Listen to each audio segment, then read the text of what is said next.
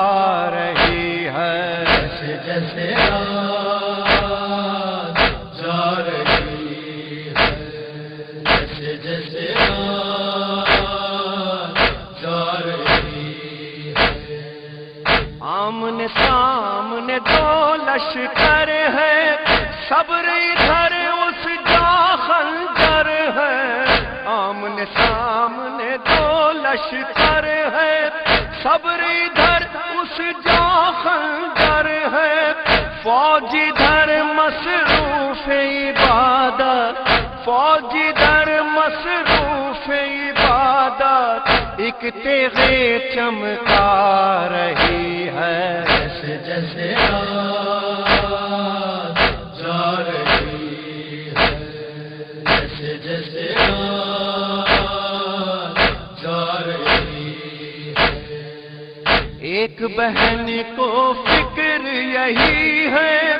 رات یہ کیوں ڈھلتی جاتی ہے، ایک بہن کو فکر یہی ہے، رات یہ کیوں ڈھلتی جاتی ہے، اس کی سحر کے پیچھے پیچھے، اس کی سحر کے پیچھے پیچھے صبح شہادت آ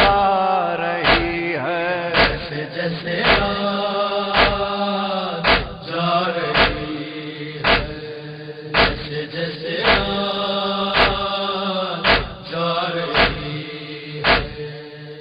کہتی ہیں بچوں سے مائیں،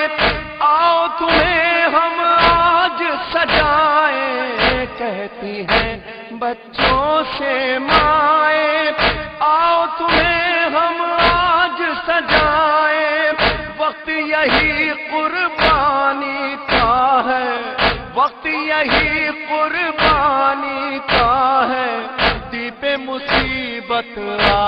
رہی ہے، جیسے جیسے رات جا رہی ہے، جیسے جیسے رات جا رہی ہے۔ وہ جو شبیہ پیغمبر ہے، سر پہ سنا کی اس کا جگر ہے، وہ جو شبیہ پیغمبر ہے، سر پہ سنا کی اس کا جگر ہے، موت اسی کی خاطر نیزہ، موت اسی کی خاطر نیزہ مقتل میں لہرا رہی ہے، جیسے جیسے رات جا رہی ہے، جیسے جیسے رات جا رہی ہے۔ جھولا جھولنے والا بچہ لوری سن کر بھی نہ سویا، جھولا جھولنے والا بچہ لوری سن کر بھی نہ سویا، بچے کو آداب شہادت، بچے کو آداب شہادت لوری خود سمجھا رہی ہے، جیسے جیسے رات جا رہی ہے، جیسے جیسے رات جا رہی ہے۔ ساتویں سے اس بن میں ایک ماں، بال کھلے بحال پریشان، ساتویں سے اس بن میں ایک ماں، بال کھلے بحال پریشان، جھاڑتی ہے مقتل کی زمین کو، جھاڑتی ہے مقتل کی زمین کو، روتی ہے تھرا رہی ہے، جیسے جیسے رات جا رہی ہے، جیسے جیسے رات جا رہی ہے۔ رکھ دو قلم ریحانوں سرور، درد بھرا ہے صبحوں کا منظر، رکھ دو دو قلم ریحان و سرور، درد بھرا ہے صبح کا منظر، لہجہ اکبر سے جو ابھری، لہجہ اکبر سے جو ابھری، سوتے عذاب و